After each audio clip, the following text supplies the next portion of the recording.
I reported it. You did not. Where'd you graduate from? Are you gonna say you graduated from? I graduated from Prairie View A&M University in 1974. I just celebrated last 2 weekends ago. I celebrated my 50th golden anniversary. Went to Prairie View and got my gold jacket and my medallion.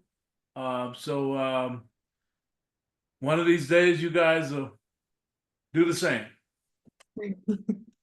Okay, awesome. So I'm gonna have the panelists introduce themselves, and when you guys introduce yourself, just say your name. You can say where you're from, where you graduated from, or where you are currently going to college. Talk about your major, and then if you are an alumni, just state your current career. And if you're not an alumni, state your career aspirations. And at the end, if everyone could just say why you chose to attend an HBCU or why you specifically chose to go to your HBCU. And so I'm going to start off with Shakur. Thank you. And then greetings, everyone. I am Shakur Hudson. I am a fall 2022 graduate of Florida Agricultural and Mechanical University. I'm currently working in the Department of Veterans Affairs as a drug-free workplace coordinator. My reasons for choosing an HBCU stemmed from the HBCU conference that we had, where they all got to introduce and pitch themselves. Because I don't get a lot of interaction with HBCUs or awareness of it, it was really cool to see people who've been through the business programs to express their value of why they want to go to HBCU, as well as introduce myself to different cultures that I wasn't used to. Awesome. Thank you. Next, I'm going to have Lauren Smith. Good evening, everybody. My name is Lauren Smith, and I attended Delaware State University, and I graduated spring 2024, so I'm a new graduate.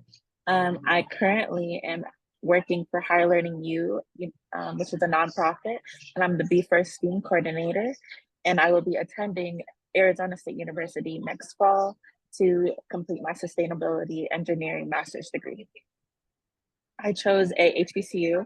Well, I chose my HBCU specifically because it was a really good school for environmental science, and I was able to kind of get my bachelor's of science compared to other schools, and I had more of a research experience at that school, so I was able to choose that school, and they also chose me by giving me a scholarship, so that was a good. Awesome. Thank you. Next, I'm going to have Andre. Everyone, my name is Andre Williams. I am a spring 2024 graduate of Howard University. I received my bachelor's of science in computer science. And the reason I chose Howard University specifically is because I went to a predominantly white high school. And during my time there, I didn't really feel the most comfortable. And I kind of felt like out of place. It was the first time I felt like a minority. And then when I started realizing that every graduating class there was somebody that attended Howard, and I just started talking to every graduate per year, and I just heard nothing but great things about the school, and like I kind of see how much they grown and kind of changed. And honestly, that's all it took for me to be like, hey, this is where I want to attend, and the rest is history. So Awesome. Thank you. Next, I'm going to have Timothy. So good evening, everyone. My name is Tim Whitlow. I am a graduate of Morehouse College, class of 2019. I graduated with a double major in finance and Spanish. Then I went on to get my MBA from Texas A&M. I'm actually a graduate of Grandview High School, class of 2015. So if anybody out there is at Grandview, go Wolves. So I chose Morehouse College for a couple of reasons. Part of it was kind of like Andre said, there was a lot of Caucasian people in my school. It's predominantly white. And I wanted to go to an environment where I felt like I would learn from the African-American lens. And Morehouse College did just that for me. I also know that Morehouse and Spelman College specifically are very historical schools with very notable alumni that have been change agents in the world and across industries. So I wanted to be like them. Um, and having the opportunity to visit the campus really sold me because it was such a social environment and everybody was super team oriented and wanted success for everybody. So yeah. Thank you. Next, I'm going to have Noelle. Hi everyone, my name is Noelle Smith. I'm a junior currently attending North Carolina Central University. I'm majoring in psychology, and I chose my HBCU because I also graduated from Grandview High School, and that's predominantly white high school. So coming from there, I really wanted to be around people that look like me and just kind of wanted to get a different education. And I also really love the psych program here, so that's really why I chose NCCU. Awesome. Thank you. Next, I'm going to have Byron. Good evening, everyone. My name is Byron Henderson, and I'm a spring 24 graduate of Prairie View A&M University. I graduated with a major in chemical engineering and a minor in supply chain management. I am currently an engineer associate for Diamondback Energy, and I chose to go to Prairie View. I chose to go to Prairie View because pretty much everybody in my household went to an HBCU. My mom got her master's from Prairie View. My sister, she graduated chemical engineer from Prairie View, and my father went to TSU, Texas Southern University. So that's kind of like the culture that was kind of established. And I also received a scholarship from Prairie View as well. So that's why I chose to go to my HBCU. Awesome. Thank you. Next, and if I pronounce anyone's name wrong, please let me know. But next, I'm going to have Jaylani. Hey everybody, my name's Jelani Smith. From Atlanta, Georgia. I went to Southern University and A&M College and studied civil engineering. Graduated back in the spring of 2022, and since then I've moved to Oregon and I'm a hardware testing engineer for Trimble. So, and well, I went to a HBCU. I always wanted to be an engineer since I was young, and I knew that a lot of people weren't going to look like me in that industry, and they don't. So I wanted to be around as many people that did look like me and had ambitions similar to mine for as long as I could until I was put into, complete opposite environment. So, and they gave me in-state tuition. So those two things are really why I wanted to go to Southern. Awesome. Thank you. Next is Chanel.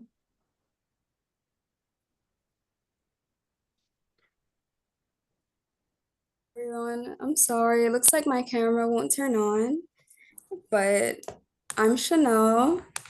So I was originally born in Jamaica, and then I moved to the States in 2018. I am currently enrolled at the University of Maryland Eastern Shore as a undergrad for my biochemistry major. So I actually chose this HBCU as my aunt. She was an alumni, so she was telling me about her experience on campus and how she felt like there was a really good sense of community. So I felt like I wanted to go somewhere that was very diverse and somewhere that was committed to helping Black students like achieve their educational and professional goals. Yeah. Awesome. Thank you. And did I miss any of the panelists or did everybody go? Okay. Well, I realized I didn't state the reason why I decided to attend an HBCU. So originally I am from Colorado, so as many of the people also on Colorado who attended the call, who are on this call, or who are from Colorado on this call, I was also not really around people who look like me. I didn't have a single teacher who looked like me until I got to Prairie View A&M University. And so I just really wanted to finally experience what it was like to be around other like-minded individuals like myself who look like me. And also my dad, he went to Prairie View, so I wanted to attend his alma mater. But those are my reasons for wanting to attend. And so the first question that I'm going to ask is going to be for Noelle. And the question is going to be, can you talk about the environment of HBCUs in your opinion? The environment of HBCUs, I feel like is always kind of like an uplifting one. Like I can always go to my professors or even like my friends that I've met or being in clubs. We're all just there for each other, even if I don't like know the person. And so it's always uplifting, and I always feel like I'm gaining more and more knowledge from being here. So, yeah. Awesome. And do you feel like that environment's different than what you experienced in Colorado? For sure. Like going to Grandview, it was just like we go to class and like I didn't really talk to anyone there or didn't really get to meet people that look like me, even just around Colorado. So, it's very much different. And yeah. Yeah. I found some web results. Okay. My Siri went off, guys. My bad. Byron, I want to ask you the same question. Can you talk about the environment of HBCUs in your opinion? I feel like it was definitely a family environment. Like I still talk to my roommate like every day, and he graduated from Prairie View like a year and a half before I did. It's like everybody there kind of just wants to see everybody succeed. Everybody wants to uplift each other, and that goes from the students to the professors as well. Like I have probably 3 or 4 of my professors in chemical engineering, like I have their personal phone numbers and I could call them tomorrow and I'll be able to expect to receive a call back because that's just how much they care about us and wanting us to succeed for our future, want to make sure that they're putting their best foot forward like we are as well. So I would definitely like to note the family environment. Awesome. Thank you. So the next question is going to be for Timothy and Chanel. First, Timothy, how would you say the academic life is at HBCUs? I would say it's pretty rigorous, at least from my experience. A lot of people have this stereotype that because you went to an HBCU, academics is going to be lacking. That professors are not going to demand as much from you as they would at any other institution, and that's not the case. If not worse, a lot of my professors were very critical of some of my habits initially, and that took some getting used to because since it is such a family-oriented environment and everybody wants to see you succeed, if you're not or if you're struggling, they're going to call you out on it. And while that may seem a little abrasive, that accountability is what breeds excellence. So that's something I actually loved about going to an HBCU, specifically mine. The class sizes were small too.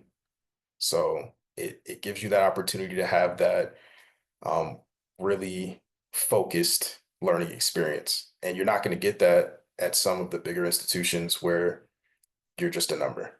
And so that's the big thing for me.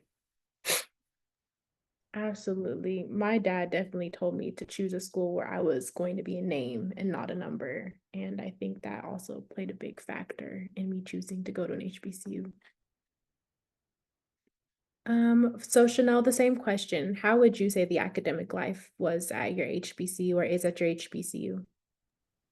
Right. I definitely agree with Timothy. Like, I feel like the teachers at my HBCU, they truly want to help their students learn and grow from their experience there. Like, it's such positive energy, and there are such good reinforcements to keep motivated on the good track for your program. Yeah. Awesome. Thank you. Okay, next question is going to be for Andre and Lauren. What would you say the social environment is like at your HBCU? First person can go is Lauren. Let's see. The social environment was, I feel like it was a mixture of almost everybody. At least from going from Colorado to being on the East Coast, that was culture shock. But what I noticed was that one, everybody knew everybody because it was Delaware. It's the only HBC, well, one of the only schools in Delaware that was a big state school. So most of the students knew each other, or they were coming from New York, and they all came from the same high school. So it was very like loving in the fact that they already knew each other, but they were also welcome to opening up to new people that have not been in their social circles. So I really felt like welcomed, regardless of me coming from Colorado and being like one of the, I think there was 3 people from Colorado that kind of went to Delaware State. So it was like, I didn't feel like an outcast. I felt very welcome. People are very, just loving, and also the administrators, the teachers, they're also very welcoming and loving on you and your academics and what you want to do for the rest of your life and even just your personal life. So I really think the social environment was good at my HBCU. Awesome. Andre, same question. What would you say the social scene was like? So I would say the social scene was definitely a lot. I would say there's something for everybody at Howard University. So one thing that's really big at my school is fashion. So there's three big modeling orgs, and they have just random fashion shows on the yard, or just like they have a fashion show every homecoming or in Spring Fest. So you have that group. Um, there's a lot of international students, so they'll have like African Student Association, Caribbean Students Association, and like Lauren had said, like a lot of people that come from certain states, so there's state clubs, and there's just different interests for you, and it's definitely easy to make friends once you get involved and understand, okay, as long as I get involved, I could make friends and build strong connections, and utilizing those connections is very much important at HBCU. So it's definitely a fun environment. You could be involved in many things. It's not just you're kind of succumb to one specific thing. You could do multiple things. You could be a jack of all trades at your campus. So it's definitely a lot of things to do. I completely agree. Thank you. So next question is going to be for Shakur and Jelani. What would you say was the hardest part or your least favorite part about your HBCU or attending an HBCU? Shakur, you can go first. I would say my least favorite was the adjustment period, just coming from Colorado. It's not that I wasn't around any Black people, but it was different going from around some versus around a ton, especially from professors and other students. It was definitely a culture shock in transitioning over. But as I adjusted and got more involved and started talking to my professors outside of class, I started to realize it had a different aspect to not only the teaching, but just the student life, because I got to see more of a background and a backbone behind like why people do the things that they do, and like why that HBCU culture has such a impact on others. Like when I go to the airport and wear a FAMU shirt and someone's like, oh, you went to FAMU, Rattler. And it's a whole conversation after that. Or like my old principal from Overland, never talked to him, but for some reason when I mentioned the Marching 100, he kind of gave me a look like, oh, the second best band, which started a whole thing there. So although it was my least favorite part, it did find its rewards as I got into the culture of it, and it was definitely not a trade. Yeah, I also coming from Colorado, I definitely had a big culture shock as well. And it was, my parents can attest to this. I wanted to go home for a semester. I was just so homesick because I felt like I didn't fit in. That's why my dad's smiling. I just felt like I didn't fit in. I didn't know what to do. But then once you find your people and you get adjusted, I wouldn't trade the experience for the world. But that first semester was a little rough. Jelani, the same question. What is your least favorite? What was your hardest part about your HBCU? I'd probably say just dealing with different administrators, and this is just a college-wide thing, not really HBCU. So, like for instance, you get like a general advisor, right, when you come in as a freshman, sophomore, and they, help you set up your classes and whatnot. My advisor, if I would have listened to her, would have had set me back a year and a half because I'd taken dual enrollment my senior year, but she didn't give me credit for any of the classes I took. And I went to the engineering advisor, and he fixed it for me.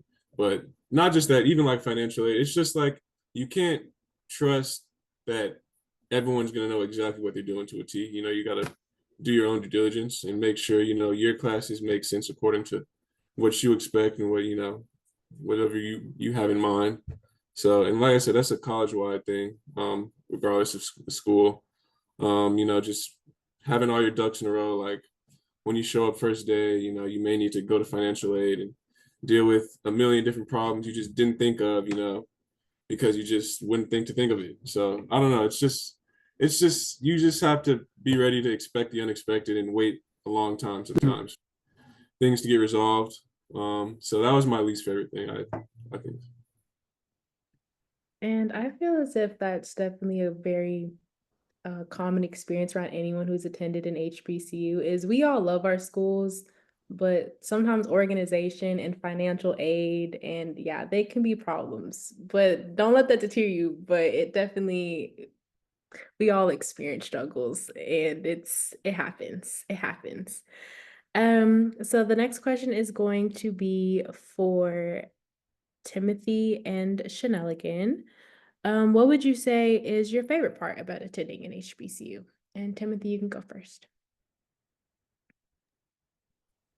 I'll do the connections. I have guys that from day one on campus, we connected right off the bat, helped each other succeed, seen each other through some of our worst times, but we're still best friends today. Like one of my closest brothers, like I'm gonna be in his wedding in a couple of months. So those are guys that I'll be with for the rest of my life, from attending an HBCU. And then some of my Spelman sisters as well. So it's I feel like those are connections that you'll never forget. Those are opportunities to, run businesses together in the future, or, maybe one of your classmates will get you a job in the future. You never know.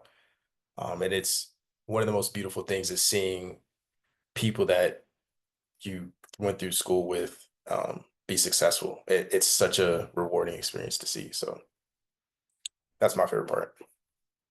Absolutely. Thank you. Thank you. I can completely agree to that as well. I know the first friend that I made at Prairie View, she just had her first baby and she asked me to be the godmom. So, like those types of connections you build are so exciting. I feel like you can't really get them too many other places. Chanel, same question. What is your favorite part about attending an HBCU? Yeah, so my favorite part, I think that attending my HBCU made me a bit more social. I grew up with really bad like anxiety, but a lot of the classes, it wants you to be talkative, like talk in front of the students, present, things like that. And yeah, as such, I was able to make good friends that I'm still talking with as they've already graduated. So that's really nice. And I have professors who set aside their time who assist students who really need their help. Like me, it's one-on-one that really helps me learn. So that was really good about my HBCU. Thank you. Thank you. So the next question is going to be for Noelle, since you are still at your HBCU. What would you say are some survival tips or tips that you would give to those who are interested in going to an HBCU?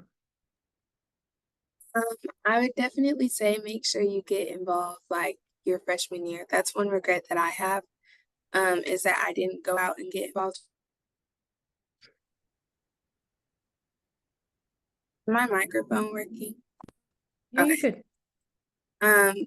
So definitely get involved with like clubs and groups, and then also make sure to talk to your professors because and just get in good graces with them because the coursework does get hard like later on in the semester, and you're going to need letters of recommendation. So definitely make sure to make those connections, and then also just get out of your shell. That's what college is. So make sure to go and meet people and try new things.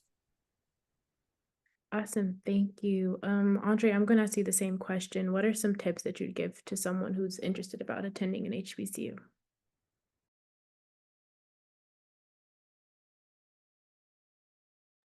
I'm sorry. Yeah, so some tips when it comes to going to HBCU. Definitely want to number one, prioritize your schoolwork. There's a lot of distractions at HBCUs or just college in general. But when you first get to college, it's gonna feel like an experience that you never had before. So definitely prioritize your schoolwork. Because that's the number one thing. You come to college to graduate and leave with a degree. So want to make sure you do that.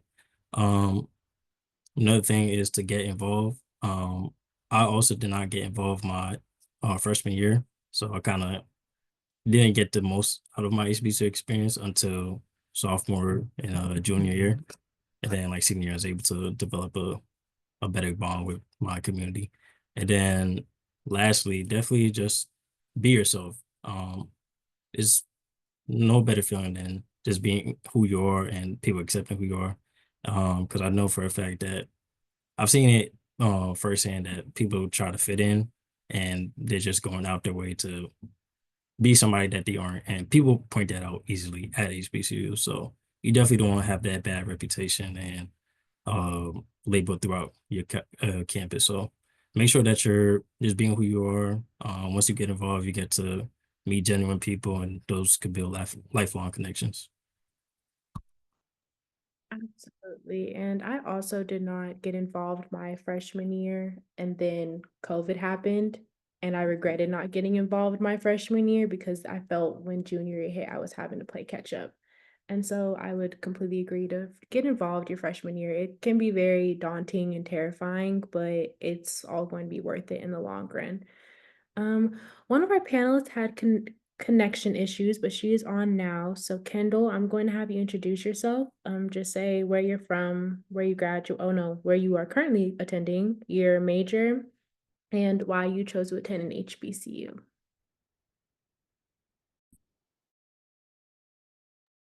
I'm Kendall. I'm from Colorado. I currently go to Tennessee State University. I'm a biology pre-med student, and I chose to go to an HBCU for the HBCU experience, just to be around the same culture, experience different cultures, and to get into organizations. Awesome, thank you. Okay, so this next question I'm going to ask Shakur and Jelani.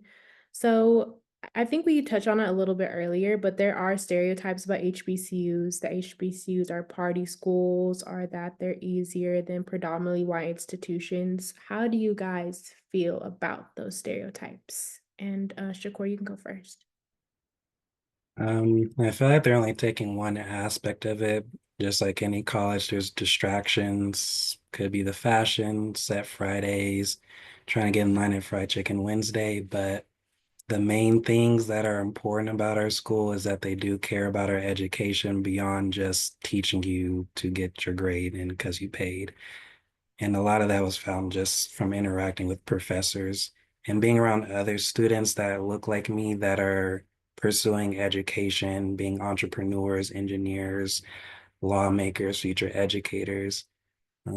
Those are aspects that people don't talk about at HBCUs, and just how encouraging it is just to be in an environment, seeing how many people are striving to be successful, and just having the appearance of looking like you does motivate me to see myself in that way too. Absolutely, absolutely. Jelani, same question. How do you feel about these stereotypes that people have? Um, I just think it's one of those things that you really can't control and shouldn't let bother you or really influence your decision. Because I mean, they get down at PWIs too. Like it's college is college, people party, people don't party, it's what you make it. So, you know, if you have a reason, if you have a why, people will say whatever they want, but it's your decision, I think, at the end of the day. And people always have something to say. So I don't think you should let others or stereotypes especially influence your decision. Absolutely. So Greek life is a big part of historically Black colleges and universities. And so I'm going to ask Byron and Lauren, since you two are Greek, can you talk a little bit about what is Greek life? Talk a little bit about your specific organization. And Byron, you can go first. Okay. So Greek life, I'm a part of a fraternity. I'm a part of Kappa Alpha Psi Fraternity Incorporated, the Zeta Beta chapter. And essentially it's kind of like a bond of brotherhood, if you will. My fraternity is part of the Divine Nine. You see Mr. Brigham over there cheesing. He's a part of he's a part of Omega Psi Phi Fraternity Incorporated, and like different HBCUs and PWIs as well. They'll have like members of the Divine Nine on campus, and essentially they're all the goal is to kind of like uplift the community and advance us like as a people moving forward, if you will. And so that's kind of the main reason why I wanted to join. our like mission statement is achievement in every field of human endeavor. And so like that's the type of person that I believe I am. And I feel like their core values aligned with who I am as a person, which that's why I wanted to be a member of Kappa Alpha Psi. And then of course, like I am a legacy, which means that my father is also a member of the same fraternity as I am. And I also have uncles who are members of the same fraternity as I am. And so seeing the type of things that they do within the community, such as like school drives, they may do turkey drives for Thanksgiving, they'll give away presents for Christmas. And then on the flip side of that, we'll kind of also have like leadership conferences that kind of help undergraduate men cultivate those leadership skills and grow closer to one another so that they can continue to be productive members of society. All of these things you can get if you join a fraternity or a sorority. And so that's kind of why I wanted to join, and that has been my experience so far.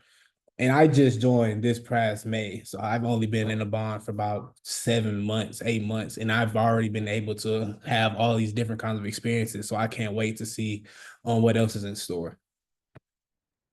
Awesome. Thank you so much. And Lauren, go ahead. Same question. Can you just talk a little bit about Greek life, what it is, why you chose to be a part of it? Yes, so Greek life is, oh, it's a lot, but so I'll talk about myself and my experience first. So I crossed Delta Sigma Theta Sorority Incorporated, spring 23, Delaware State University, Epsilon Alpha chapter. And so I really have been raised with the values of Delta because my mother, and it goes back farther, my grandma, my great aunt, my aunt, so like a lot. And I have been raised on those values of sisterhood and service. And so I felt like my life has always dedicated to service and leadership. And I felt like I was just always doing like good things in the community, and that built up Colorado and doing the lumber zoo. And then when I went to my HBCU, I was able to kind of experience more of that on campus. And so I felt like I'm gonna go for it. And so I did. And so I was able to cross. And it has been a great experience ever since. I have 52 sisters. And so I love them all dearly. But I also was able to grow a bigger bond within the organization. And now I'm a part of, well, I've joined Denver Alumni chapter here on Colorado. And so it's just been an amazing experience getting to know different ladies and girls that are just doing amazing things out in the community.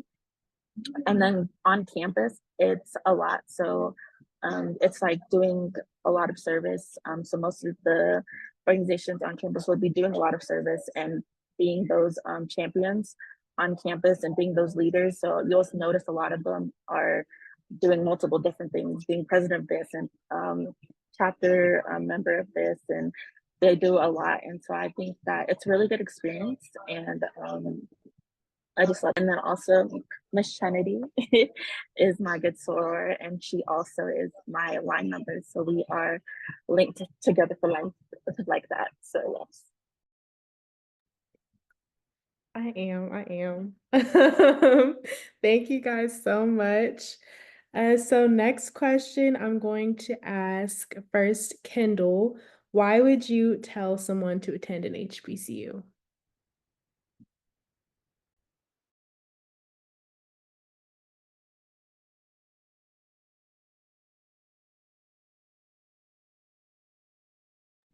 Kendall, can you hear me? If not, we can come right back to you. We'll He's say, muted. Sorry, what was the question? okay. The question is, why would you tell someone to attend an HBCU? Ooh, that's a hard one. For me, it's I would say it's a hard one because my freshman year, I didn't really get out of my shell. And so I'm slowly starting to get out of my shell. But I would say to attend an HBCU because everyone here is like family. And although I didn't get out of my shell my freshman year, everybody knows me. Well, the people from my classes do. And that is because I'm the quiet one. And so I think it's actually a cool experience for people to get to know you and you to get to know them. Okay, thank you. Chanel, the same question. Why would you tell someone to attend an HBCU?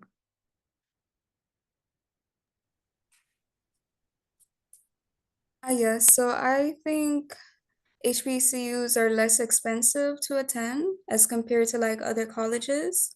I know my university, they offer a lot of additional scholarships that you can apply for that they provide throughout this whole school semester. So I think it's a really good option for students to consider. Awesome, thank you. So I'm going to ask these questions to some of our alumni on the call. Shakur, how do you think your HBCU prepared you for your career? Mostly the professionalism piece coming from the School of Business and Industry. They've just helped me on how I interact with other professionals and how to cater like just my elevator pitch or just asking questions, which was the biggest draw to people, is how I ask those questions and how I engage and show that I've done research behind the scenes. And just little professional behaviors like that have helped me get opportunities, as well as from Dewey Brigham internship opportunities, in which I don't think I would have gotten without those professional behaviors. So that's how they prepared me. Thank you, thank you. Byron, same question. How do you think your HBCU prepared you for your career? I think my HBCU did a like terrific job of preparing me for like the rigors, I guess, like of the workforce, if you will. Because kind of like what Shakur is saying, like we have like different organizations on campus that help you at like different career fairs. They'll have like interview preps, elevator pitches. They'll have like different companies come on campus to actually help you like teach those kind of different like presentations as well to set you like up for success so that you can succeed when you go to the career fair. You can do well in your interview. And then like outside of that, within like the chemical engineering department, in order to graduate as an engineer from Prairie View, you have to take a class called Senior Design and Professionalism. And in that class, we had to like design an entire plant from like scratch. Mind you, when you get into the workforce, you have like computers that are like kind of doing that for you. You may put in like parameters and stuff, but like that's not necessarily that you're doing like on calculation, like with hand building the thing from the ground up. But that was the expectation of us. And they knew that if we were able to overcome this and do this successfully, that it didn't matter what they threw at us when we got into the professional world, we would be able to take on and handle anything that they had. And so I feel like that played a monumental role in getting me to where I am today, because now it's like I go to work and I mean, I think it's kind of it's not as hard as senior design. I know that for a fact. So it's like I feel like they did a great job of preparing me to kind of set up for success in the role that I have today. Are there any other alumni who'd like to answer that question? Yeah, go ahead. Yeah, I'll go. Actually, apologies. I don't think I mentioned like what I do now in my original introduction, but right now I'm the sales manager for Cadillac in Northern California. Um, I majored in finance, so one of the big things was they brought CEOs to us. They brought high-level executives to us when we were presenting our presentations. They allowed us to do labs with Google, like Hewlett Packard, um, and with consulting firms. So we had just great opportunities to interact with these people early, and see how they carried themselves and overwhelm them with questions. One of my fondest memories was my final exam for seminar finance. We had to put together this huge stock portfolio, and we had a special guest, and that was the vice president of real estate or commercial real estate for Bank of America. And so that just added a certain level of pressure that I haven't even experienced yet in my career. So just having the opportunity to be in the presence of those type of people, like Jamie Dimon, the CEO of JP Morgan and Chase, like that type of experience gives you a certain level of confidence because you realize these people are just like you. And it takes that level of stress and pressure off, and it allows you to really shoot for the stars. So I would say that just having the opportunity to ask questions, to make mistakes, and to really put yourself out there with your brothers or with your fellow students is a really amazing opportunity, and it's one of a kind at HBCUs. You're not going to get that anywhere else. So. Absolutely. Are there any other alumni who want to answer that question? Go ahead, Lauren. I'll say that my school really did prepare me for moving on after graduation. It's a scary moment.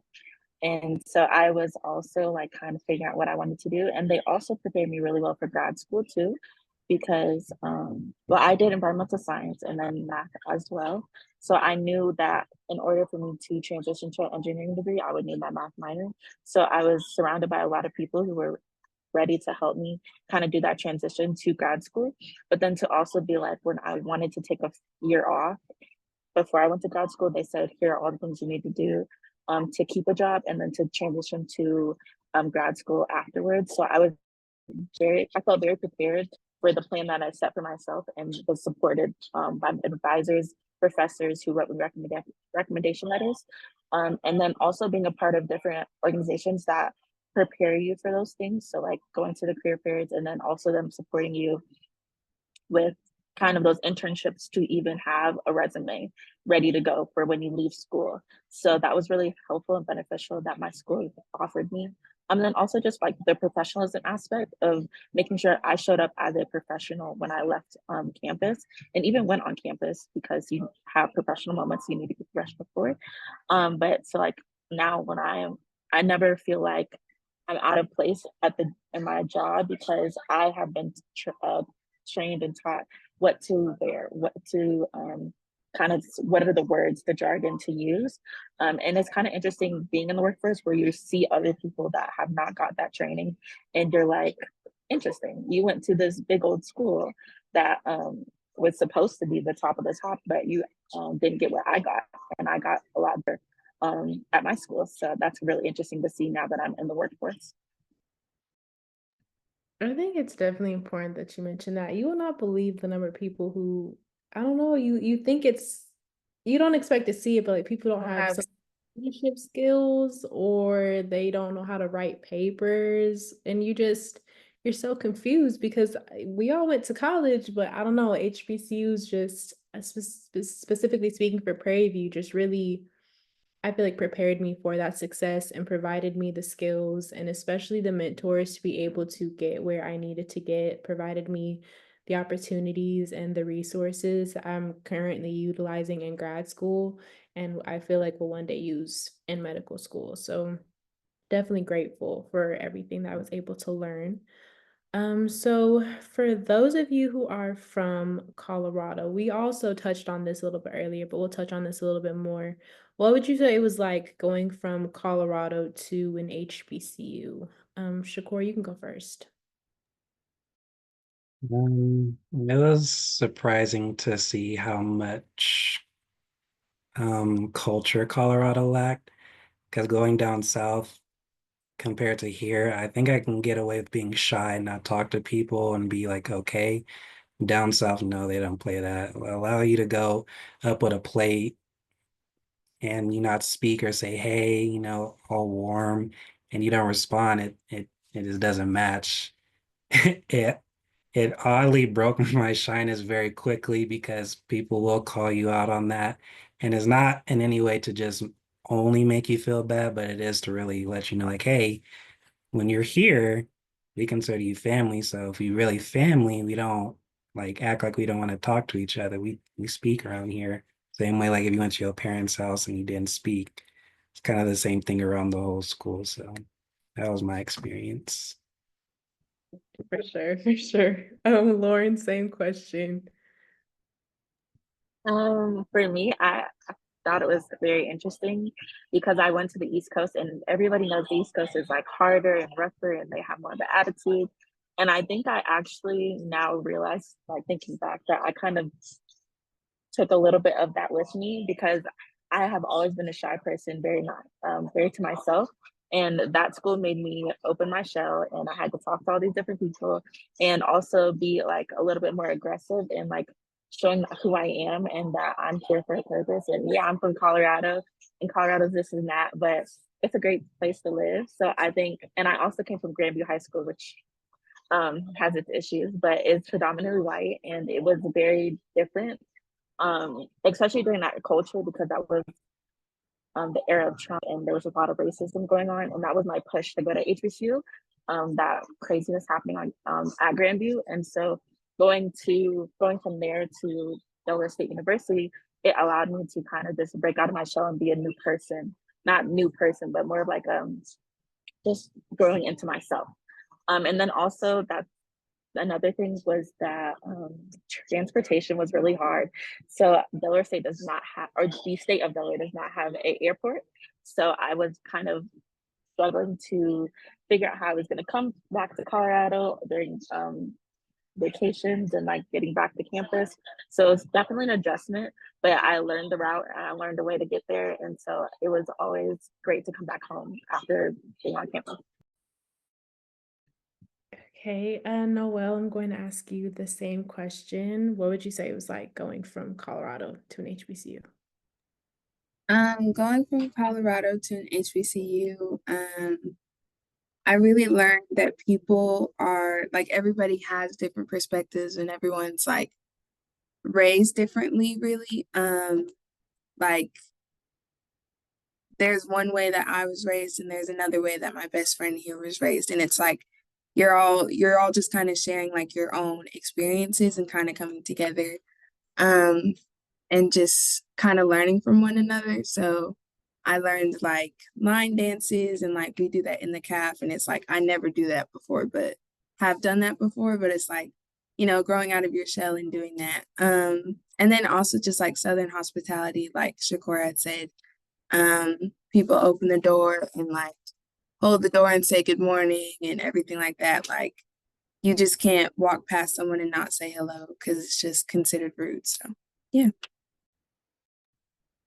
Yeah, there's sometimes like people you only saw in class once and then they'll say hi to you. And coming from Colorado, it's like, okay. But then once you get to an HBCU, like you're like, oh hey, you know, you say hi to them too. So that's definitely an adjustment.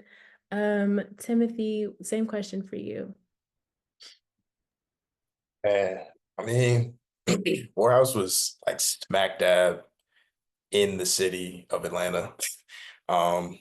So it was quite an adjustment, especially not having to rely on public transit at the time. Like my freshman year was right around when Uber and Lyft started getting popular.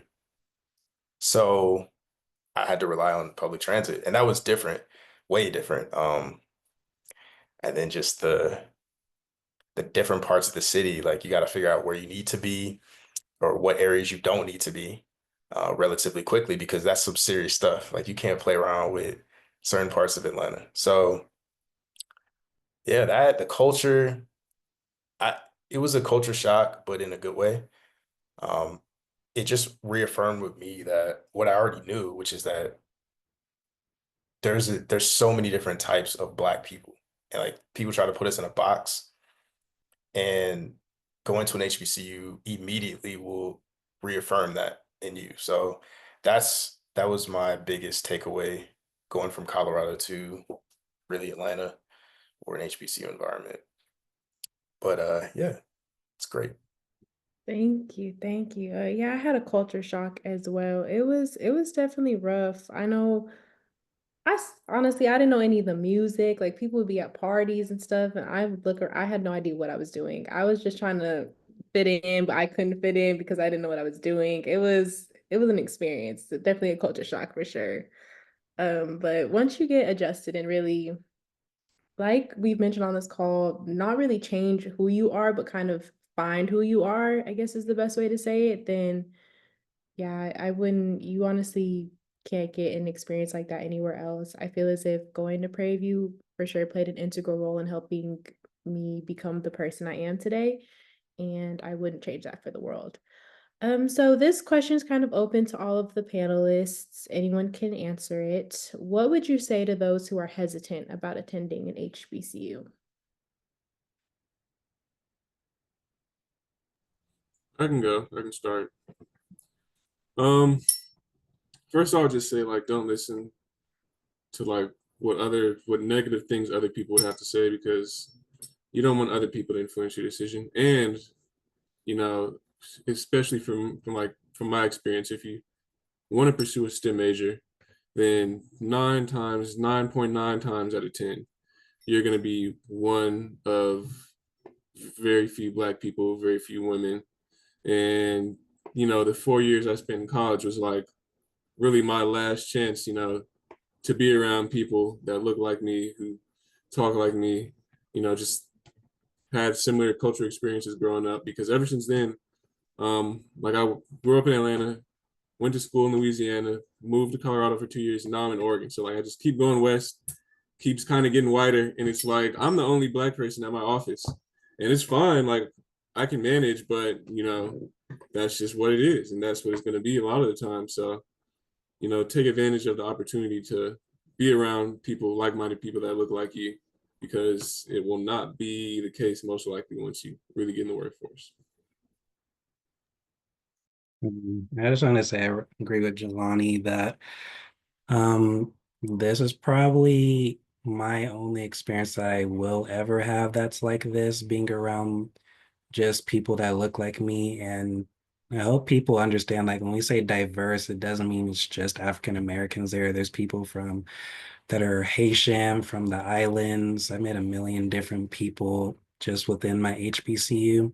And going into like the workforce, it's not guaranteed that you'll be around this many people ever again. And if you ever are hesitant, I would just take a tour during homecoming, because that's probably the liveliest you'll see in HBCU culture is when everyone's at homecoming, seeing how people dress, how people walk. And it just shows the engagement about like why people would want to just come back to their alma mater almost every year just to be around other people that's been there. So that's my take on that. Oh, I'll just add on. Yeah, you got to go see the school. Once you breathe that air, once you get a chance to experience like the love in the air, the atmosphere, um, it'll be hard for you to keep that mentality. Um, I'll also say I can relate to is it Jelani? Um, I'm in Salt Lake City, Utah right now. So it's not a lot of us here. The only Black person on my team. So definitely take advantage of in your young years when you have an opportunity to connect with other like-minded future professionals.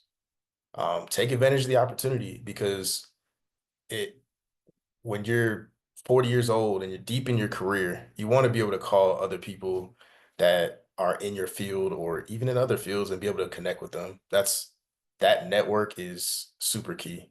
And it'll pay dividends for you in the future if you take advantage of it. I would also like to add on to that as well. Very similarly to Jelani and Tim, I'm in Midland right now. So like I am that's if for those who don't know, Midland is like West Texas. I'm pretty almost positive I'm one of like two Black people that work for my company. Like it's only 1,000 of us, are kind of a smaller company. So like being at Prairie View was gonna be like one of the last times I'm just surrounded by Black excellence regarding like engineers and people who want to be in like the same space that I want to be. And regarding like the hesitancy piece, I know a lot of times people be like, oh, like I don't want to go to a HBCU because I don't know if these big name companies are like still gonna go after me, as opposed to someone who went to like a maybe I'm in Texas, so I would say like a UT or a Texas A&M. But it's like I'm working with people who just graduated from University of Texas, just graduated from Texas A&M. Like, don't let that deter you, because if you have the talent and if you have the capability, the companies are going to find you and they're going to hire you on their team, regardless of what school you went to. So don't let that be the reason why you don't want to go to an HBCU. Yeah, and I also wanted to add that I went through that experience of being hesitant. I originally was going to go to Texas Tech, and so I had made that decision. I sent out my graduation notice. Everybody knew I was going to Texas Tech, But I had that, well, COVID also helped that I was able to switch and do a major life change. But it was that that I had an interview with the scholarship people that came to the Cherry Creek School District HBCU fair. And I was able to actually talk to the person that gave me my scholarship to go to Delaware State. And that conversation that I had with him kind of put in the back of my head Delaware State and HBCU and being from Grandview, and was like, do you really want to go to another big white school and go through another experience when you could go to a smaller school that has your degree and has all the opportunities that you will take advantage of, and you can do it at a predominantly Black institution. So that was really like my switcheroo when it came to being hesitant. And I think that's also another thing that you should kind of look into all the HBCUs. There's so many, expanding upon the ones that we've talked about here today.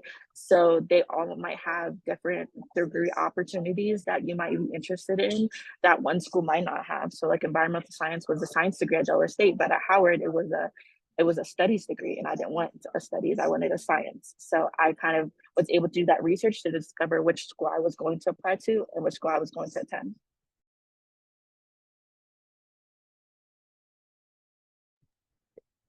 And to say, don't let like other people's negative experiences at a HBCU kind of deter you from wanting to go to an HBCU. Everyone's experience is different, and it's kind of what you make of it. So like I was also hesitant on going to an HBCU, but I don't regret choosing my HBCU because I've learned so much, and I feel like I've already grown just from being here for 2 years. So Yeah, I just personally thank you all for what you said. And I just want to make a couple comments. I was also hesitant about attending an HBCU. I know I told my parents I was going to Colorado State University. I knew I wasn't going to an HBCU. I was going to stay at home where my parents were a drive away. And my dad told me no, which I'm so grateful that he did, because I keep saying it, but I would not trade my experience for the world. And there's just so many things that you can learn from an HBCU. And specifically, I also, similar to what Lauren said, look up your HBCUs because they're all different. I know Prairie View was very big in my eyes because they had an undergraduate medical academy, and I knew from high school that I wanted to go to medical school. So that's why I chose a school that really would help me get into medical school. So definitely look up your HBCUs. But it's okay to be hesitant. But as everyone on this call said, don't let people's negative thoughts or your own negative thoughts deter you from attending an HBCU, because it's a once in a lifetime experience. And once you do get into the workforce, you're never going to be in an environment like that again. And so definitely take advantage of it while you can. And so I want to thank all of our panelists. You guys were all amazing. Thank you. And now we're going to open the floor to the audience for any questions. You can ask any panelists any questions that you would like. And you can unmute yourself, or you can type them in the chat and I can look at them as well.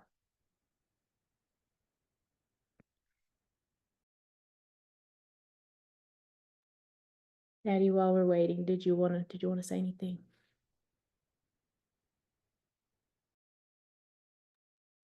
I want to thank the panelists as well. You guys did an outstanding job.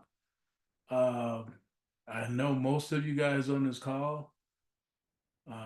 Watch you guys grow up here in Colorado. And I can honestly say that graduating from an HBCU 50 years ago, a couple of weeks ago, I was Trinity and Byron had an opportunity to be at Prairie View when I was there, hanging out with fraternity brothers that I pledged the fraternity with 52 years ago. Friends that we were all young folks, no kids, not married, and got on that campus, and we're all now old, barely could walk around the campus, and got grandkids, you know. And so it was awesome, you know. And as Byron and all you guys are saying, when I started, actually now I started in Wyoming in 1975, and I went to Wyoming with an afro this big. And those people looked at me like I was stone crazy. And big old beard and all that stuff. And I mean, it was rough. I was out there on the oil rigs, and I was a pretty tough dude back in my young days. And so I had a few people, I tell my daughter all the time, I stood nose to nose with some guys back in those days. It wasn't easy back in there, but I stayed the course. And I had one goal when I left Houston in 1975. I wanted to be successful. I didn't care where I had to go. And they sent me to Wyoming. And I was in West Texas, Byron was, Odessa, Midland, Hobbs, Mexico. That's where I got my training. Then into Wyoming. And people tried to steal my joy. And I said, no, I ain't going. I know I couldn't go back home because my dad wasn't going to let me come back home. He already said ain't one man going to be in my house. So I had to stick it out. And did it. And one of the best things that Prairie View taught me was to go back to school. I mean, when I go into an HBCU, I want to let you guys know, because I hear a couple of you guys talking about grad schools. HBCUs prepare you for any PWI to get a master's and a doctorate degree. I have a PhD. I went to PV, and then the rest is history. I went to PWI to get the rest of my education. And so don't let people tell you just because you go to a HBCU, you can't go to any other institution and excel. I did, and the other thing that when I retired in 2018 from industry, I was always part of this program, CABPES. And the reason one of my goals was to prepare kids to go to HBCU. Not saying that you have to go to an HBCU, but think about it. And that's the reason we're here today, is because my experience some 50 years ago, and I grew up with all of my relatives went to HBCUs. And so it was in my blood. And I encourage a lot of students here on the call that's thinking about going to college, consider HBCUs. That's why we want these young people on here, not folks my age, to be telling you about it. Because my experiences is my experiences, and theirs is theirs. But like Noel is going through it right now. Kendall is there right now. So and I remember when Noel went. I remember when Kendall went. Shakur went. Lauren, I remember all of them go. And they were hesitant. I mean, their eyes was big as deer eyes. They was like, what the heck am I doing? But here they are telling their story. And I'm very, very proud to hear their story. That's why you see me smiling, because in Jelani, no wonder I couldn't find you. You know, I've been trying to find you. Now I know why I couldn't find you. So you guys continue to excel. Continue to excel. And Byron, you keep doing your thing there in Midland. Y'all gonna get out of Midland and then Utah one of these old days. I can tell you that from experience. Thanks, Daddy. All right. So the first question that we have, was anyone undecided about their major? And if so, was anyone undecided about their major? No? Okay. There's a question in the chat. Did anybody play sports in college? No? All right. Another question. Quickly about the question who asks if anyone was undecided about the major and what helped determine HBCUs. I don't think any of us were undecided, but sometimes a bunch of HBCUs specialize in certain things. For example, at Prairie View, it's engineering and nursing. That's what their focus is. I can only speak on PV. But each school sometimes has a specific specialty, so make sure to do your research on that, because I think that can help play an integral role in determining where you want to go. Someone asked, are the dorms clean? I can speak for Prairie View and say Yes, our dorms are clean. Honestly, I think something that kind of makes PV special is that you never have to we didn't have communal bathrooms. I don't know if every HBC was like that, but we did not have communal bathrooms. You only had to share with, depending on where you live, about 1 to 3 other people. So that was a big plus. I don't know if anyone else wanted to answer that question. Okay, go ahead, Um, Lauren. oh, Oh, Lauren, right. you Hi, y'all. I think I'll be honest. Delaware State University freshman housing needs improvement, but they just built a big dorm called Tubman Laws Hall.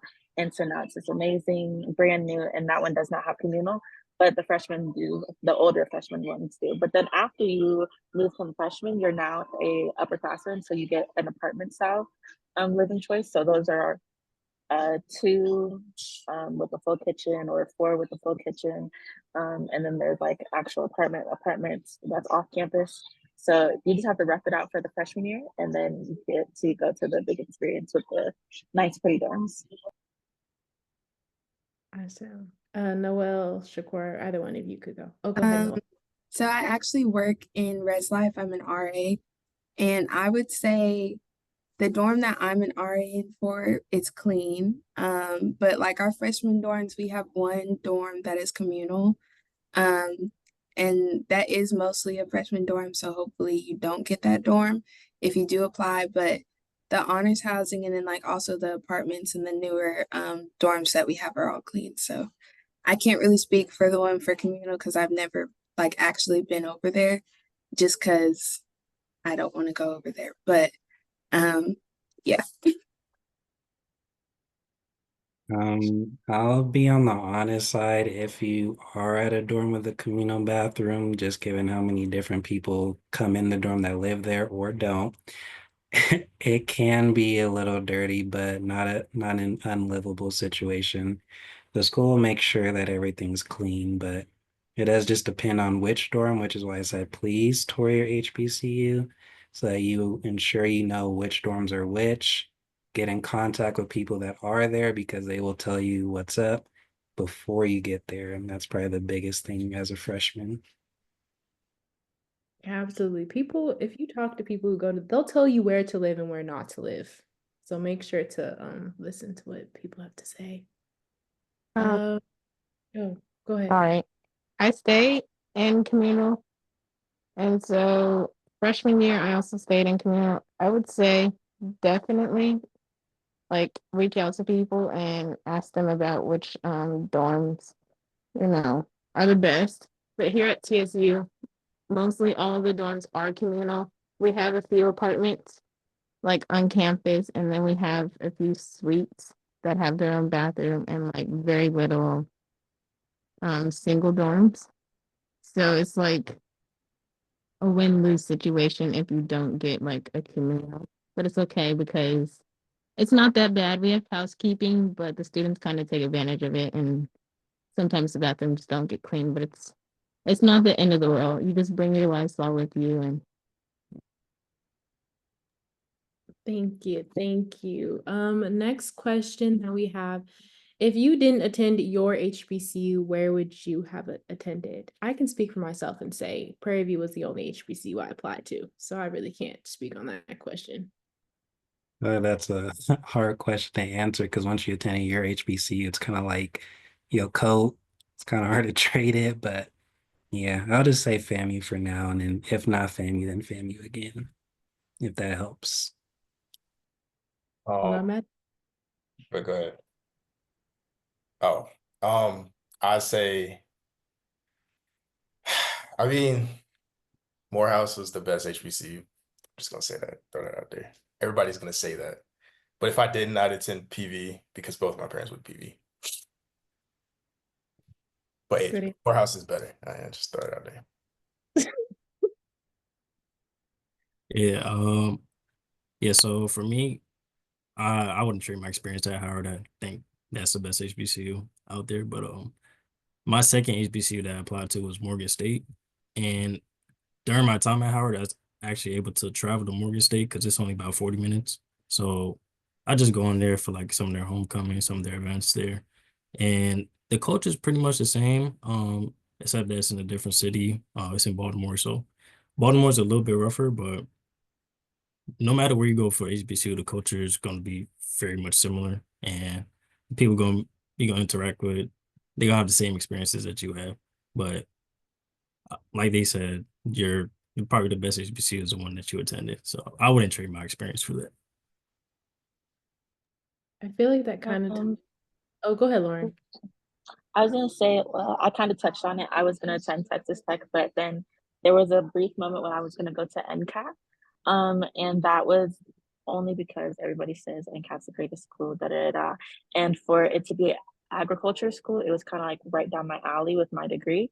But now that I've gone to NCAP, I've talked to people that have been in my degree program. I actually appreciated my experience at Delaware State with my degree, or a lot better than it would have been at NCAP.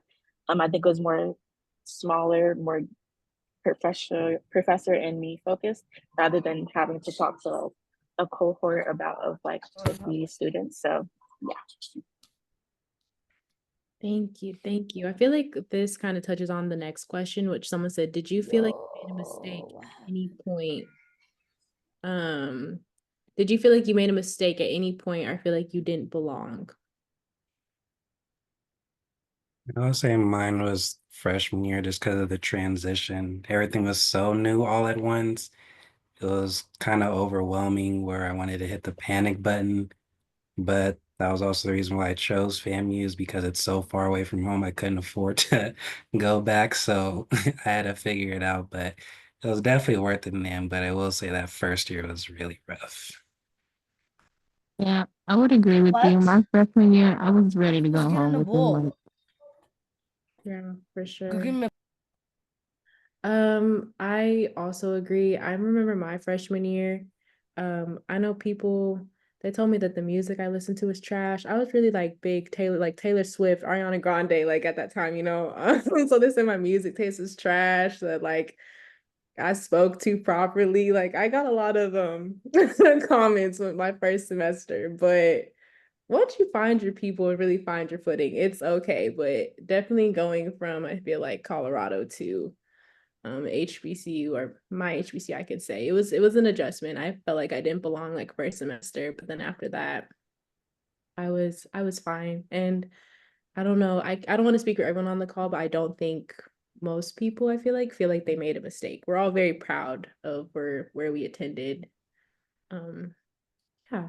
Um, oh, I would say, I don't feel like I made a mistake or like didn't feel like I belonged, but my first semester I felt really happy to be on campus, and then like homesickness hit me second semester of freshman year, so I really did want to go home. And I think it's because I was home for like a month, so I was like, oh, I really want to go home and be with my dogs and my family. But just get involved, because really like I did want to transfer, but then I was like, I need to give it like another semester and just get involved and then meet people and see really like what the campus can bring me. So yeah. Thank you. Thank you. Someone else said, as a student who attends or attended an HBCU, what would you say to parents who are thinking about sending their kids to an HBCU?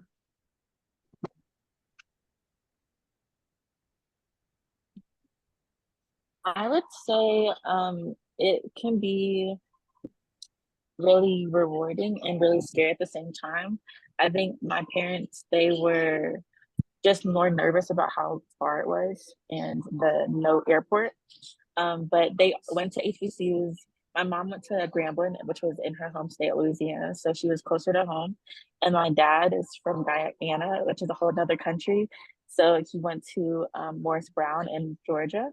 So they were just like already very excited for me to attend a HBCU, but it was the distance for them, me traveling 4 hours every time I came home and went away. But I think as a parent doing the research for yourself and knowing what happens at that school, what things have happened in the past at that school, and kind of like knowing the safety precautions and all that. My parents loved that my school was a closed campus and that it was barricaded, regardless of if it was on like the highway, which is just a main drag. There was always a police officer or a security officer at the door. You had to have your ID checks. So they just really did the research for themselves on the security measures and what school I was attending. And so they were a lot more calm once they dropped me off and knew where I was going to be at, and also knowing the people around. So like I had some family in Maryland, so if I needed to leave campus, I could go there. So just as a parent, kind of doing your own research is the best you can do. There's a question, did you feel safe? So I'd like for you guys to talk about if you felt safe at your HBCUs. Can I follow up with my statement? Yes. So actually at my school, we had some incidents of shootings, and those were very scary moments.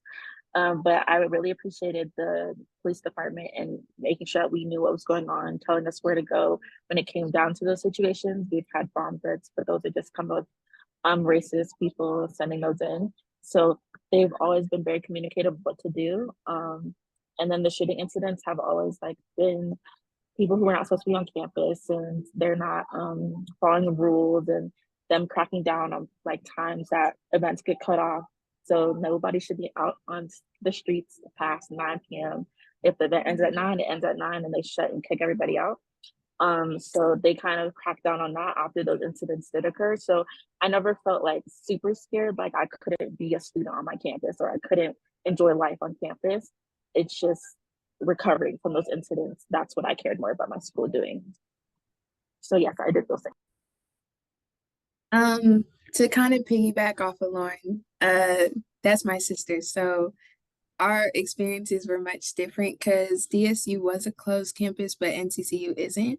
And like the area that we're in isn't the best. So my parents were very like worried about safety measures and stuff like that. So I'm not sure. I'm sure that they had their own like anxieties for sending me there, but just a lot of reassurance that I'm doing what I need to do to make sure that I'm safe. So always being vigilant and observant is something really important. And then also just knowing when to leave, like go with your gut feeling. So, and then I do feel safe now, but like Lauren said, there are some incidents that happen on HBCU campuses. And for us, it's always like people that aren't supposed to be on campus, or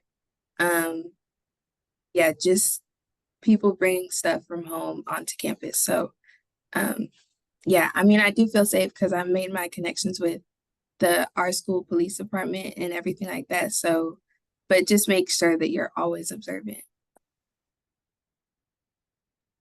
I can speak on that too.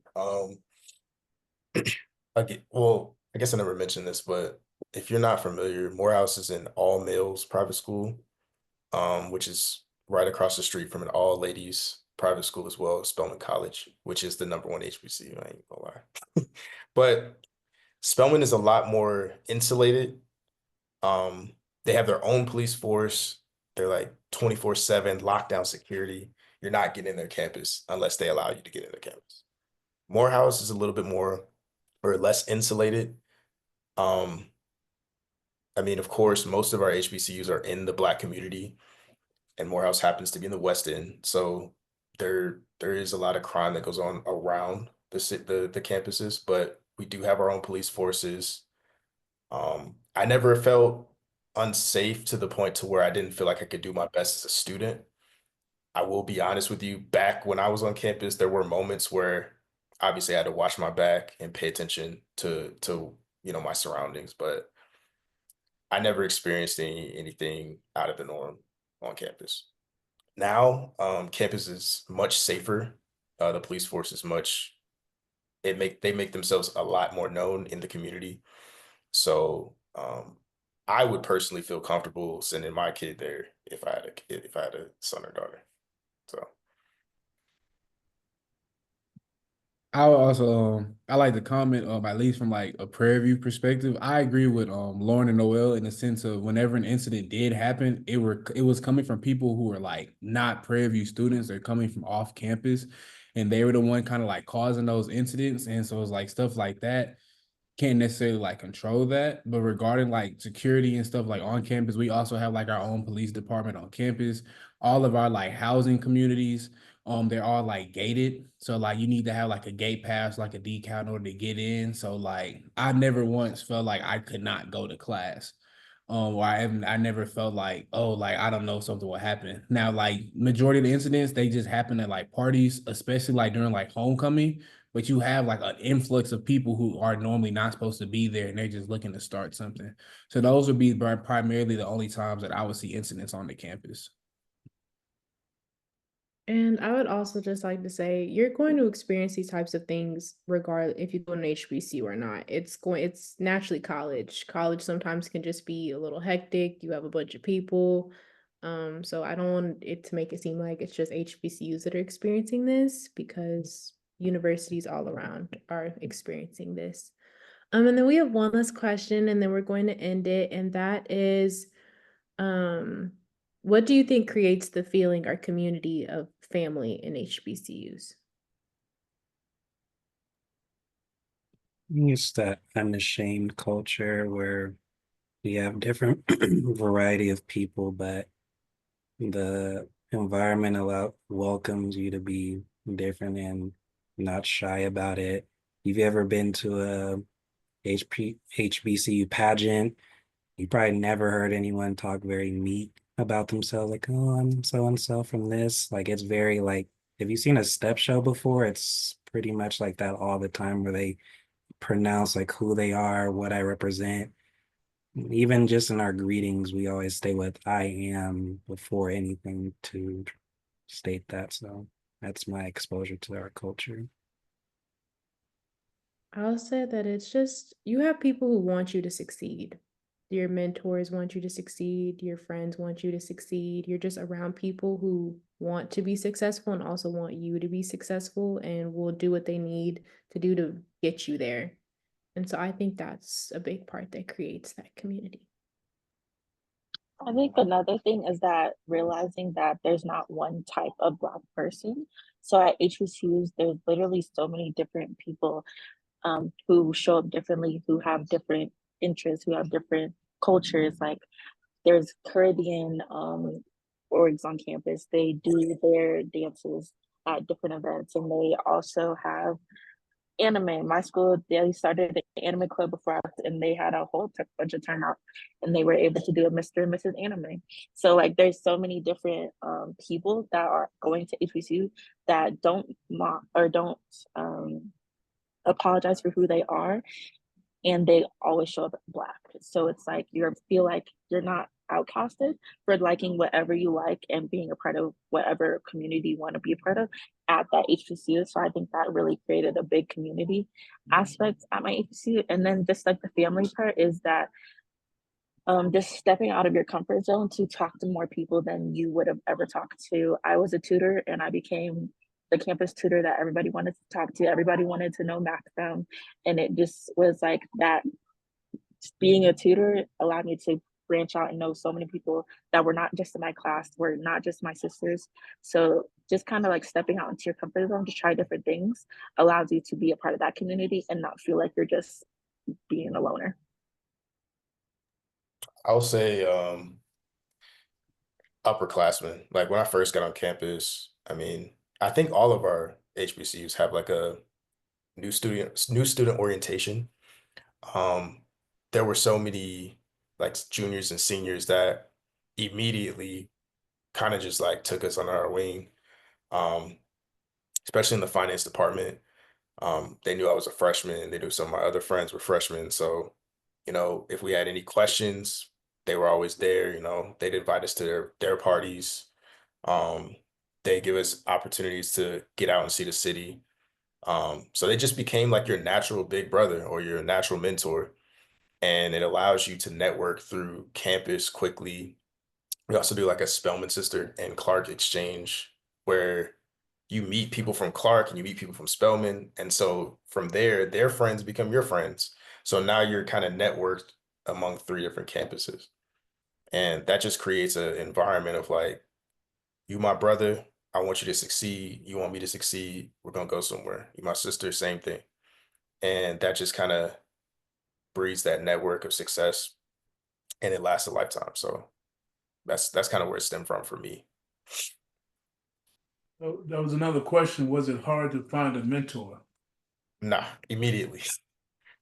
Now obviously we weren't officially calling each other mentor or anything, but they were just my friends. It's just like you get on campus, um, they ask you, what are you interested in? Like, okay, my friend over here is a finance guy.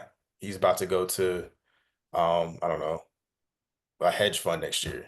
And so now I'm sitting here, he's giving me templates on how I can be successful going forward through my matriculation.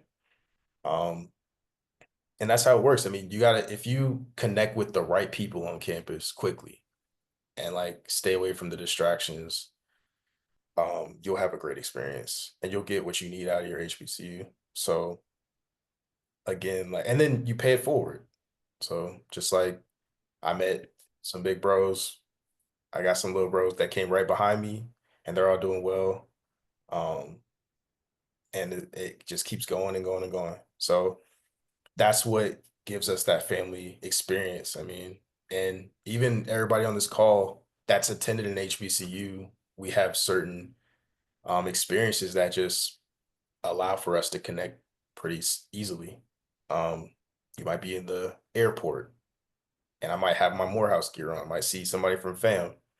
Hey, what's up, fam? Class of 2019, Morehouse College. So now y'all are having a conversation about experiences, even though you're at different institutions. So it's like a big family. I'd also like to add that Byron and I, we were both a part of the honors program at Prairie View A&M University, and we still talk to like the director of the program, Dr. Moore. We still talk to him, and I just graduated, like I graduated a year ago, and he wrote one of my letters to get into medical school. So I feel as if it's the mentorships and the relationships that you do build are definitely amazing, and it's not hard at all. You just honestly have to put yourself out there sometimes as well. Yeah, like just to like add on to that a little bit, majority of the time, like depending on your major, say if you join an organization that like specializes in your major, like say if you're an engineer, you join NSBE, the National Society of Black Engineers, it's very easy for you to find like an upperclassman, like engineer that shares the same age with you. It's like, oh, hi, how you doing? Like, I'm new on campus, and they'll have no problem. Like, oh, like, okay, like they'll like want to naturally help you out just because everybody at HBCUs wants to see everybody succeed. And like Tim was saying, you just pay that forward. So like now, because you know that you like somebody helped you when you first arrived on campus, now you want to make sure that you help the person that comes after you because you were in their shoes 2, 3 years ago. And so I feel like that's definitely how that culture continues to become sustained. Like but basically what Tim was saying. Thank you. Thank you. Thank you once again to all of our panelists. You have been amazing. I truly appreciate you guys. And I'm going to now pass it on to my mom, Dr. Charlotte Brigham, who's just going to give those of you who are on the call who are applying to college soon, just some tips about applying to college and what you need to do. So thank you once again to the panelists. You guys are amazing. I appreciate you.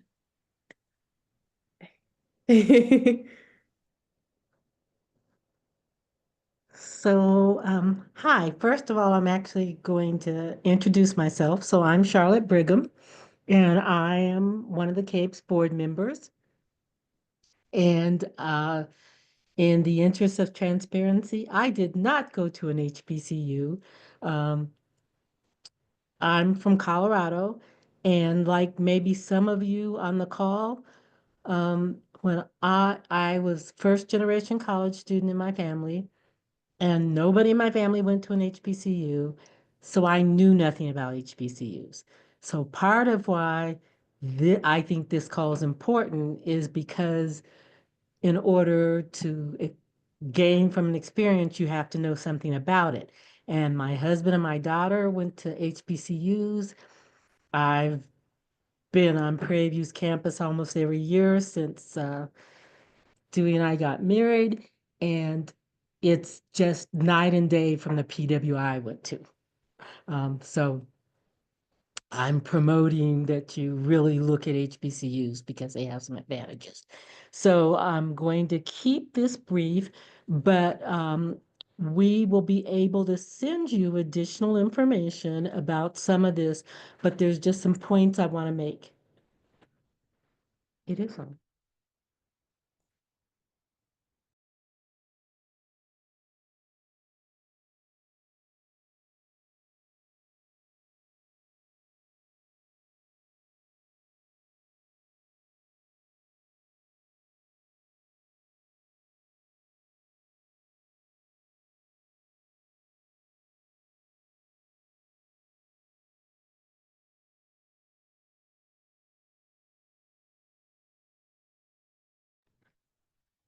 Okay. Are you guys able to see my screen?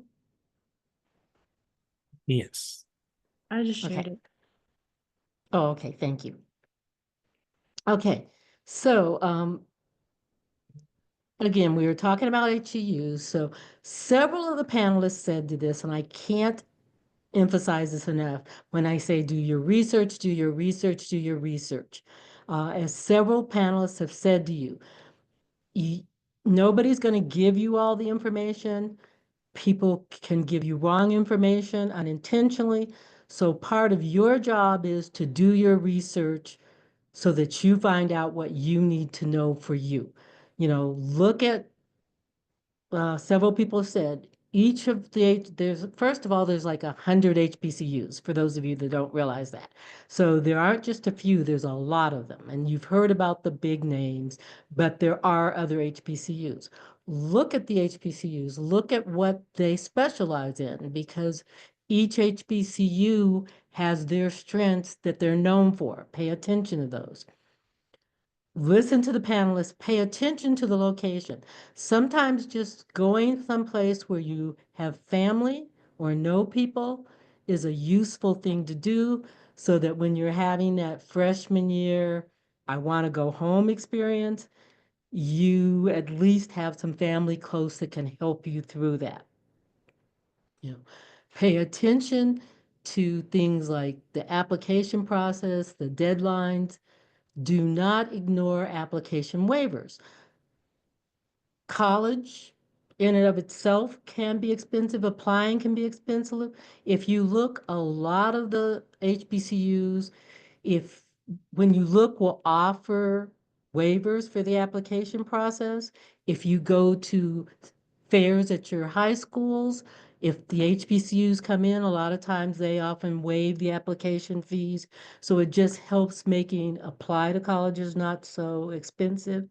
And I know that there are HBCUs that waive out-of-state tuition. So look at those things. Make yourself a spreadsheet so you can look at those. Because I do know that, like, I want to say University of Maryland Eastern Shores, for example, they have out-of-state student waivers for students they accept from out of state. So therefore it decreased the cost. So make yourself some spreadsheets, look at all that, start early doing that. Next slide, Trinity. Thank you.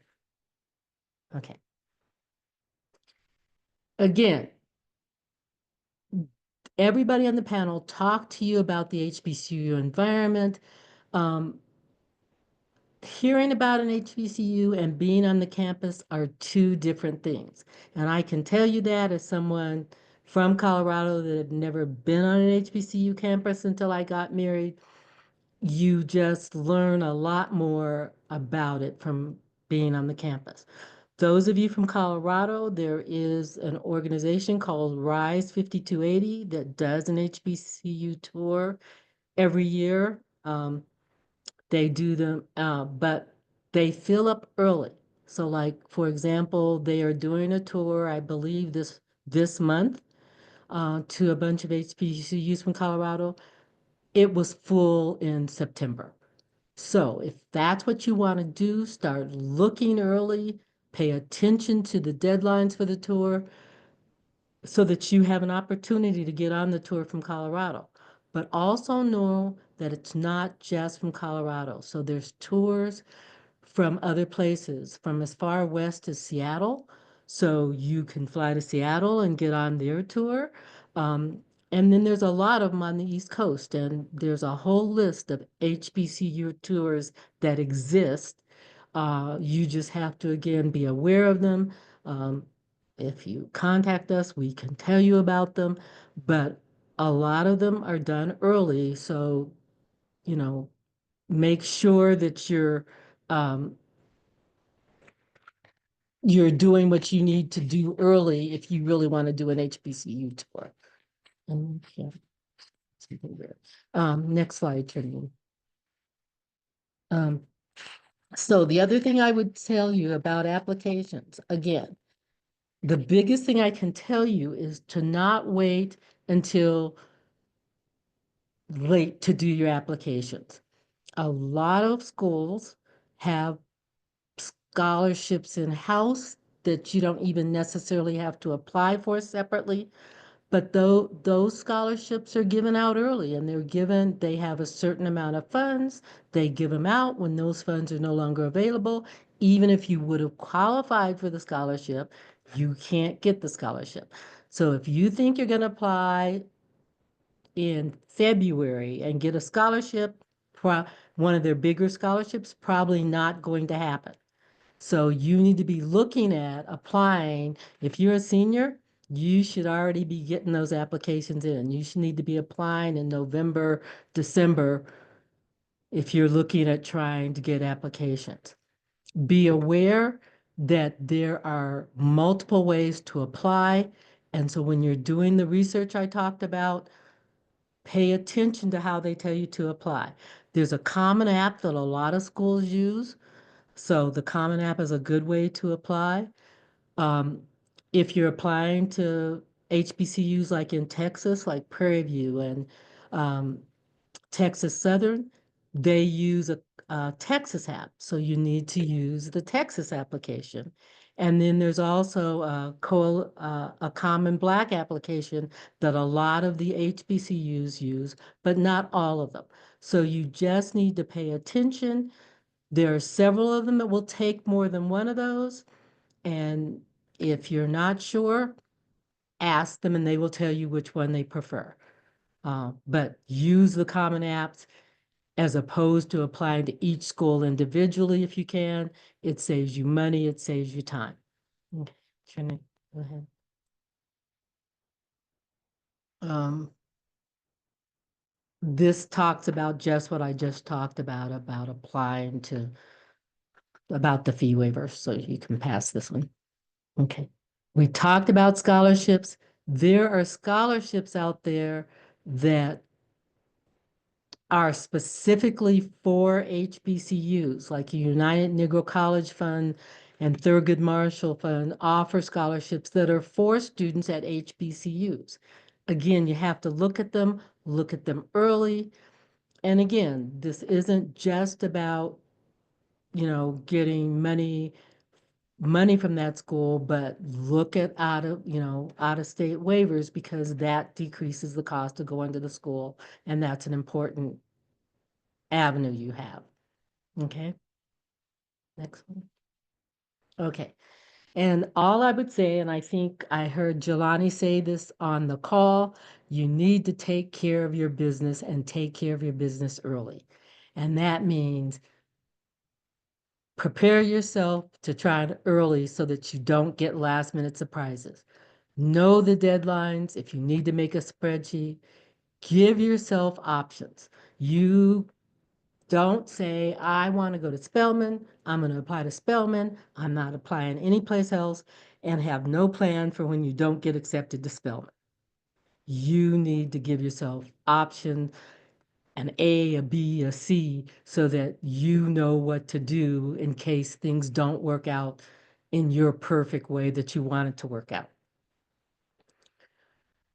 You do need to do things like get involved in your community, get involved in clubs at your school, extracurricular activities, especially nowadays, because there are a lot of college applications. Most colleges are waiving the SAT and the ACT as a requirement to get in there, but that means they have to look at other things. They're going to look at your GPA closely. Keep your GPA up. Use that to your advantage. Learn study habits, because if you don't learn them now, it's just going to make transition to college a lot harder. If you have access to AP classes, consider them. They will teach you study habits. But frankly, if you get good at taking AP classes, you can get college credit for it. And so now that's money you can save, because I can tell you there are students that go into college as sophomores just from AP college. And I'm talking about students of color that are going to HBCUs, that are taking enough AP classes that almost get them a whole year's worth of college. So don't ignore those. Write yourself a resume. I am surprised at students that don't have resumes by the time they're at least in early high school. It may not have a lot on it, but as you start writing it, you can capture things as they go along and allow yourself to sell yourself and use your resources. You have teachers, you have counselors, there's organizations like CABES that are resources. Use them. Don't ignore them. Okay, Trinity? So those are the highlights. There's things available we can probably help you with if you have questions later. So it's open for if you have any questions about the process.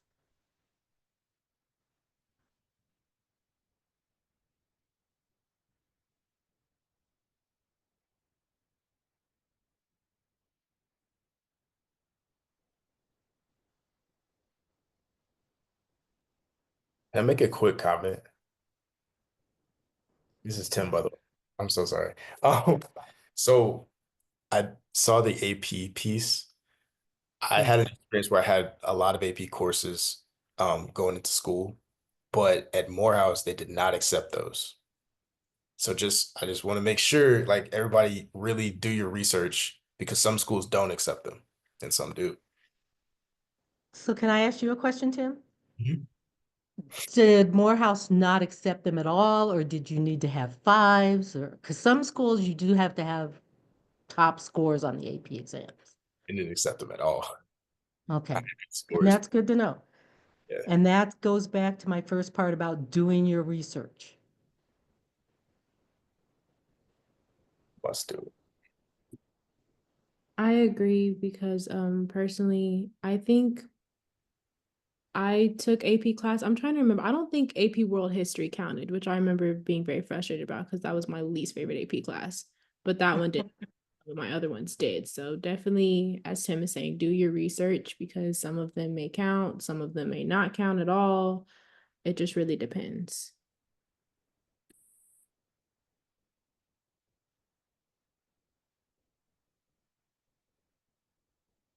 And if you guys also don't have any additional questions, oh, we have one question.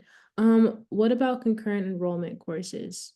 I can speak for myself and say I did take concurrent enrollment and mine counted. I think I took college algebra and college trigonometry when I was in high school, and those transferred over for me. And then Lauren is saying that Delaware State did take all of her AP credits and her concurrent enrollment. So once again, it also depends, but we both started college as sophomores, so.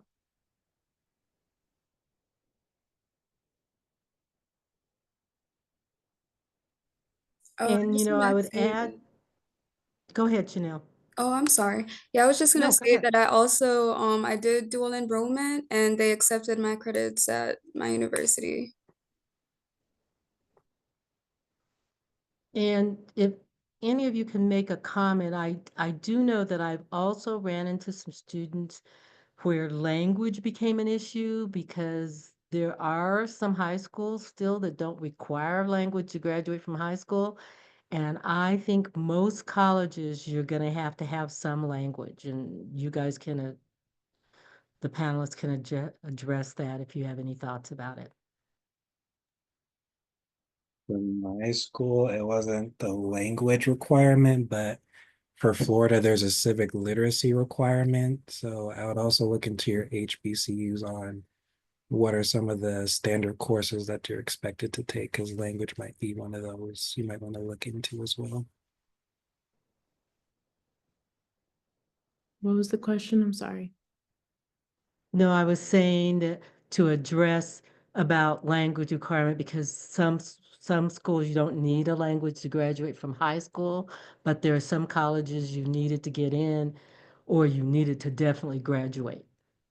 Oh, I can't remember if Prairie View required you to have a language to get in, but I know for a fact that you had to take a language to eventually graduate, if I remember. And I think, yeah, I think you had to take a language to graduate, if I remember correctly. So I took Spanish, but I don't remember if you need one to get in. But on every school's website, they're going to list the admissions requirements. So I would start doing that the second that you start getting interested in what schools that you want. I know I started looking at the admissions requirements for PV in probably my sophomore year of high school, maybe. It was freshman, sophomore year, somewhere around there. So those of you that are on the call, again, this is why, part of why we are saying look early, because it allows you more flexibility to get in the things you really need to get done.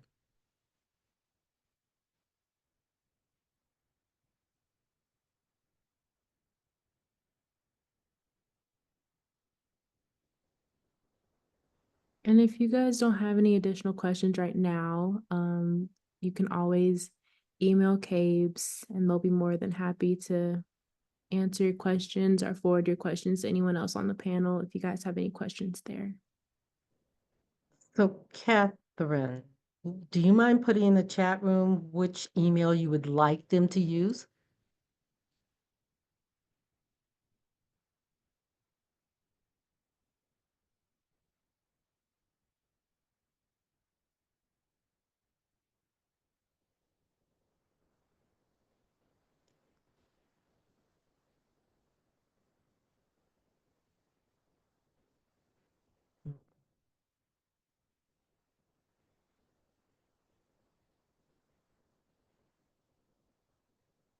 Well, thank you, everyone. I'm going to send it over to my dad to sign us off. Okay, this is the end of our presentation, and hopefully you guys learned a lot from the students. We want to thank Dr. Charlotte for telling you guys what is the requirements to get into school and the input that the other students provided. And as I know one question was asking parents about sending their kids to HBCUs. I never hesitated about sending Trinity to Prairie View A&M University. One of the things I always told her when she went to college, believe in the buddy system. Make sure you have a buddy when you go around the campus. Make friends, because friends will take care of you. Friends will call your parents and let them know how things are going. So we, as an organization, we have several board members here, several of our staff members are here. We are soaking in the information, and we're an organization that promote HBCUs, but we also help students that go to PWIs. So we believe in just being there, that resource for students wherever you go. And I like to encourage a lot of the students here, when you if you're looking for internships, we know companies all over the United States that we can help you guys with. So get our information, look us up at www.caves.org. Trinity knows how to find us, and you can find us on any of the social media channels. So with that said, we are going to give you guys back your evening. Thank you so much. We know everybody's on a different time zone. Thank you so much, and we hope that you got a lot out of our presentation. We enjoy doing this every year, and you guys be safe. Have a good holiday. Thank you so much. Good night. Thank you. Good night. Thank you, panelists. Thank you. Thank the Thank panel. you. Absolutely.